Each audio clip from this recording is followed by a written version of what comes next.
Hey everybody, I'm David. And I'm Eddie. And we are full-time gays. And this week we're coming to you from a brand new campground called SIRenity Farms in Sullivan, Missouri. Please join us. We're going to go ahead and review some key aspects of the place and give you a bit of a tour.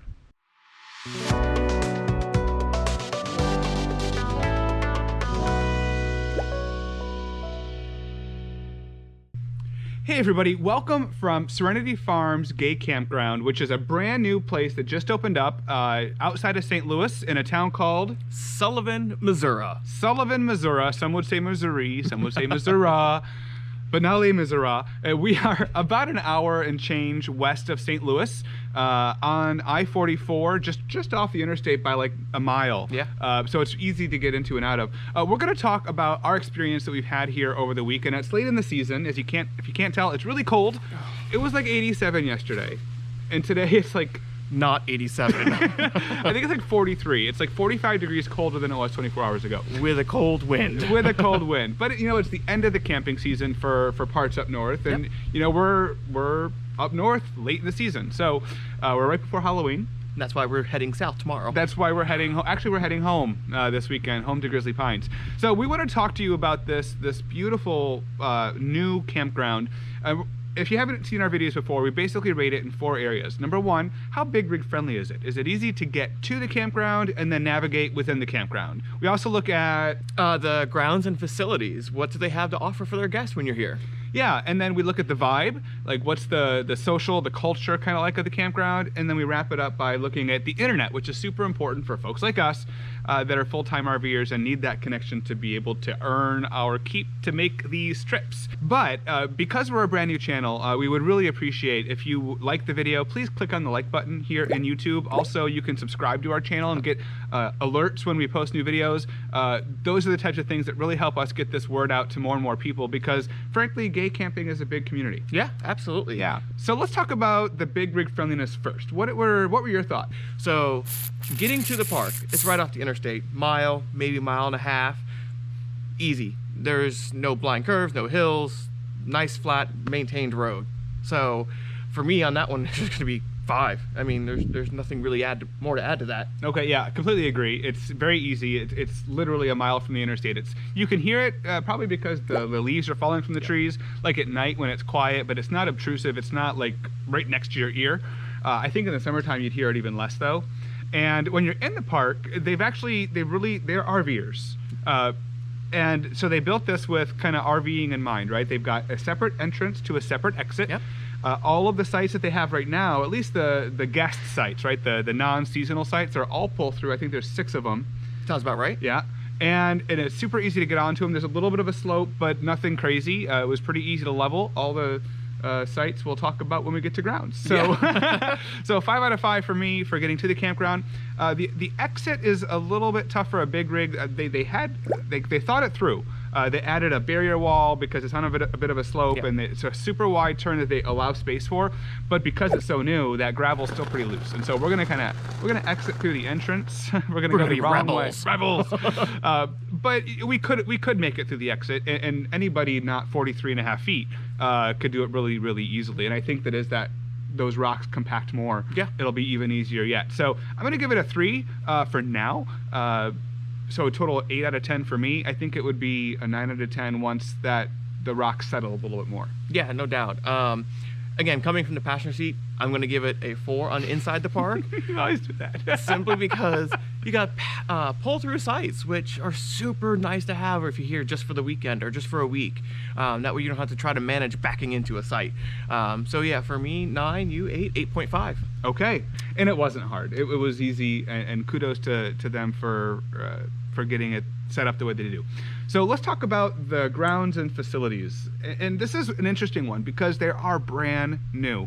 And the property sits on like 30 acres. They've got a 2-acre pond, which you may be able to see behind us. No, not the pool. No, yeah, back there. The pool's not 2 acres, but it's also very nice. So we'll talk about that in a moment. But it's like 30 acres, and they built this place from scratch. Yep. It wasn't a bought campground. There was no septic. There was no electric. There was no roads. There was no nothing. In fact, the front of the property used to be like for hay, and before that it was cow pasture. Yep. And you can tell because it's been the weather here this week. not against the campground. It's been terrible. Awful, just awful. Horrible is horrible and terrible. It's been terrible, except for yesterday when it was sunny and 87. It's been like cloudy and drizzly, and so the ground gets really kind of mucky. Not the end of the world. We've got kind of like a, those outdoor rugs, and the mud actually started seeping through it. So keep that in mind when you're here. But it's not a game stopper by any stretch. They've got grass planted. So in addition to that, they've got right now they're building an office and a permanent office and bathhouse. In fact, it'll be done by next year. Yeah, as we're here now, they're actually putting the rafters up for the roof. So. Yeah, that's true. The roof trusses things. Yeah, they have a beautiful tenting area that's kind of on a very gentle slope down toward the lower part of the property where we are right now by the pond. Yep, underneath all the trees. So it's and again, all the leaves. Yeah, this time of the year anyway. But yeah, again, another great place to get to tent camp because you're in that canopy of trees. Yeah, it's a beautiful tent camping area. They've got 4 kind of cabins that are rental cabins. 4 of them, I think, have bathrooms. 4 have bathrooms. 2 don't. 2 don't. The ones back here don't. Right. And then of the 4 up there that do have bathrooms, 2 are king-size beds, 2 are... Queens. Yas, queen. And well, that doesn't sound right coming out of my mouth. And no. They also have 2 or 3, maybe 4 RV. It's 3 RV trailers that they use for rentals. Right now they're kind of scattered around the park, but they did mention that part of next year's build out, they're going to put them over all together. So the rentals will be all nice and neat. Okay, yeah, and in addition to that, over the course of this winter, they're going to move that. They're going to finish that office. They're going to add up to 11 new sites, kind of along the back edge. I guess it'd be the front edge, the roadside part of the property. Which they also said they're going to make those seasonal sites and still leave the pull-through sites for guests. Yeah, yeah. And so my thing about the RV sites, we talked about the mud, which isn't the end of the world, but just something to be conscious of. It's not like you're going to sink in quicksand. They have spent tens of thousands of dollars in gravel on the roads. So much money. Yeah. And so, I mean, they had to because of the ground, but that's going to pay dividends for them. Oh, God. And as that, kind of similar to that exit we talked about, as that compacts down, it's going to be even better. Like right now, we can't really segue very easily through the park because it's all loose. But those sites up there, the sites that they have today, they're a little bit on the narrow side. One thing that they could probably do, especially this week with the mud, stepping out of our trailer, we couldn't step into the gravel because the site was narrow. So maybe adding in a 8x8 or a 10x10 just floating deck just for the guests to use. That way they can step down on that instead of the mud, or put their chairs out and have some place to relax. Yeah, that'd be really nice, and it would kind of accommodate the gentle slope of the land as well. In addition, those new sites that they're building, as I think you said, they're going to make them a little bit wider because they're going to be seasonal sites. One of the things that they could do is plant some more, like, it doesn't have to be big trees. I think they tried that and they didn't take, but like even like lemongrass, and just like put it along the fence that's that you can see from the road. It would just give a little bit of extra sense of privacy when you're in the RV section of the park. No issues down here where we are now, completely secluded and private with the lake, and the owner's house is right next door. They're going to turn it into a bed and breakfast for next season. Yeah, so that'll be pretty cool too. What else about grounds and facilities are we? I mean, this deck, we didn't talk about this. Or the pool. or the hot tubs. Yeah. But wait, there's more. So this pool is it's one of those hybrid pools that could be above or below ground, but they built this monstrous deck, huge deck. I think they said it was 4,000 square feet. 4,000 square feet, tens of thousands, like 20 grand in wood. Yeah. It's beautiful. Michael, one of the owners, designed it himself. I don't know that he built all of it himself. But it really is gorgeous, and they've got covered sections. They've got 3 hot tubs right now. One of them is kind of a temporary one because they had a lightning strike earlier this summer. Kind of blew out the motors or something. They had to wait for the parts to come in. Apparently the parts are here, so by the time you see this video and they reopen for next season, they should be up and running. Yeah. Another thing that's nice about these hot tubs is they actually designed them to be in the deck. So you don't have to climb up into them, you just step down into them. Yeah, they got like a big, huge, massive superstructure piece of deck underneath it. And I just bounced again. Yay! I'm so excited. This is the heartbeat of the campground. There's a building right behind us that right now they're using for storage, but by next year, when this place will be open again after this video goes live. That's going to be like a social rec hall, and it's a big building, at least a couple thousand square feet, I would say, right? Totally. They've got it going on in terms of the grounds and facilities. They've built a really good skeleton. Because they're brand new, they have more work to do, and they're the first ones to tell you that. And so, a lot of the things that we're talking about, we keep mentioning it'll be done by next year because it will be. If it were up to me, one of the things, they've got the infrastructure in place, they've got the skeleton in place. The cabins are all kind of the same color, kind of a boring drab color. They don't quite yet have a feel or a vibe, which sort of takes us into the next section, the vibe, which we'll get to in just a second. But they don't have the landscaping, they don't have yet.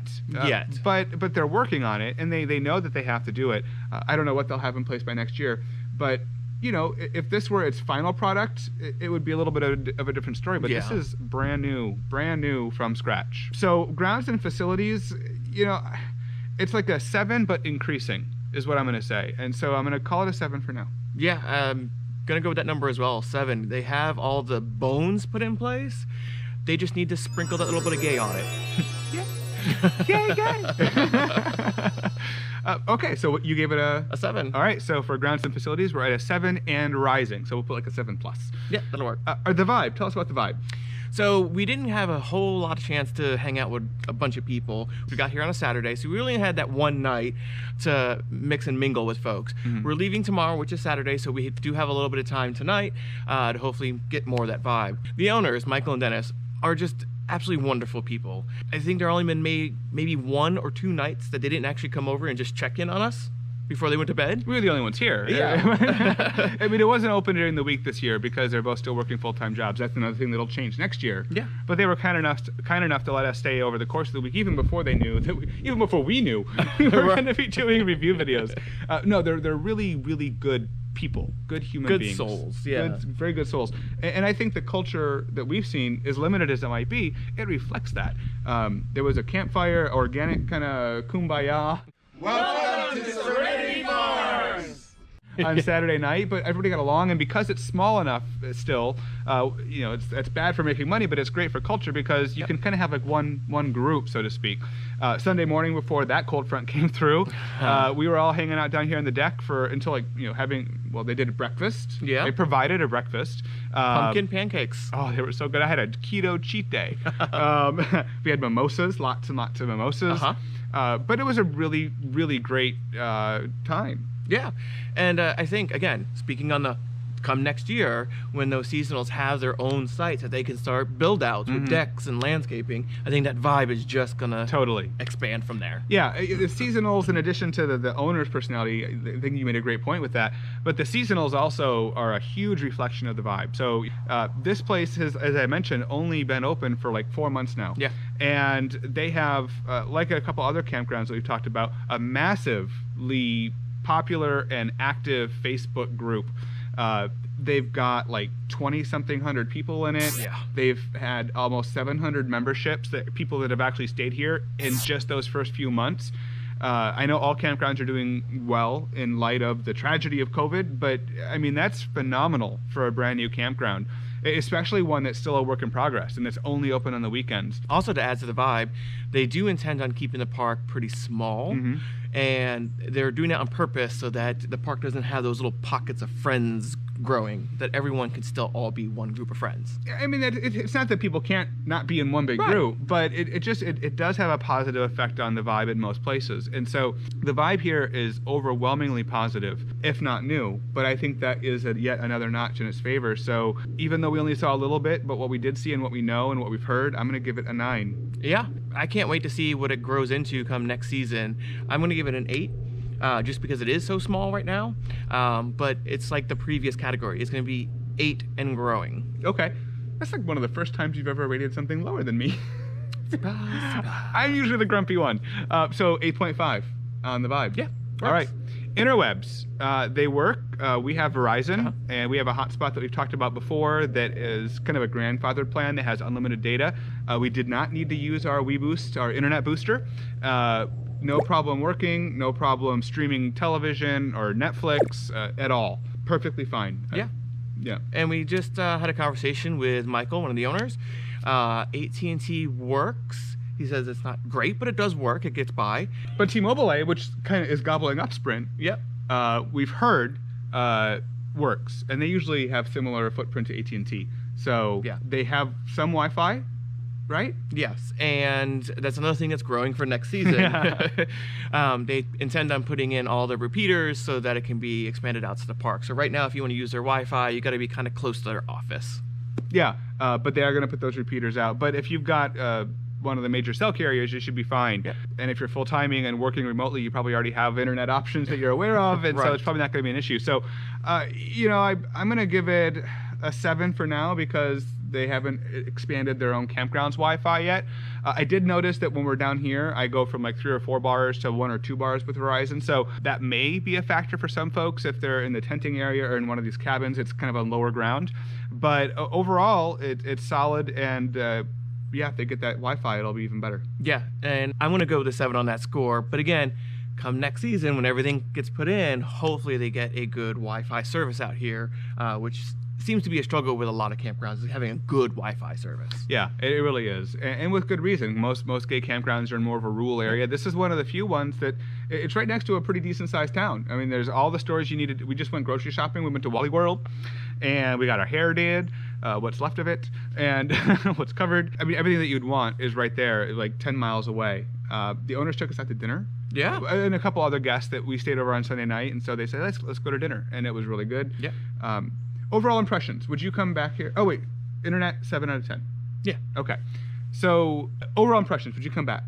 Yeah, I'm super excited to see what they have for next season and the season after that. The plans that they've been telling us about just get me really excited to come back again. So yeah, I definitely want to try it out again. Yeah, they've built this from scratch. They've got a good plan. What they've built so far is really, really good. It could use a little bit more personality. Yeah, it could use a little bit more color. And a little bit more kind of eye candy in terms of landscaping and Sprinkle that gay. sprinkle that gay. Yeah, privacy from the road in that front RV part. But down here, it's actually a clothing optional place. Yeah. The lake is gorgeous. Not today. Not today. It's like 43 degrees. But yeah, this is a really beautiful place, and I think that it has as much potential as any place that we've seen. A really good addition. There's a couple other gay campgrounds in Missouri. This place will give them a run for their money in a lot of ways. And good on them for it. Absolutely. Yeah. So we would come back here again. We love it. And we love the owners. And we love the people that we've met here. And on that note, this is our last campground of this road trip. We'll be doing videos about other kind of campgroundy stuff, gay RVing, full-time RVing between now and next year. But our plan is to hit the road again back in January. Yep. And start doing this again. So until then, we are in it together.